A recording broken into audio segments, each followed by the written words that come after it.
Məşhur fitness mütəxəssisi Hidayət Məhərrəmli paytaxtın Səba rayon ərazisində yol nəqliyyat hadisəsi törədib.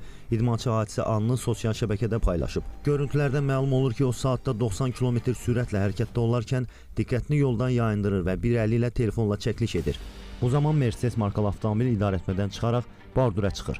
Baş Dövlət Yol Polisi İdarəsinin baş inspektoru Elvin Hacıyev idmançı Hidayət Məhərrəmlinin sükan arxasında telefonla çəkiliş apararkən qəzaya düşməsi və bununla bağlı sosial şəbəkələrdə yayılan görüntülərə münasibət bildirib. O qeyd edib ki, sükan arxasında telefondan istifadənin istənilən forması, istər danışmaq, istər yazışmaq, istərsə də video çəkiliş aparmaq həm sürücünün öz həyatını, həm də digər hərəkət iştirakçılarının təhlükəsizliyini ciddi risk altına qoyur. Qeyd edək ki, bir müddət əvvəl Hidayət Məhərrəmlinin keçmiş sevgilisi Şəbnəm Yunusova idmançının ona şiddət göstərdiyini və küllü miqdarda pulunu dələduzluq yolu ilə ələ keçirdiyini bildirib. Yunusova həmçinin deyib ki, qəzaya düşən Mercedes markalı avtomobili də Hidayətə o özü hədiyyə edib.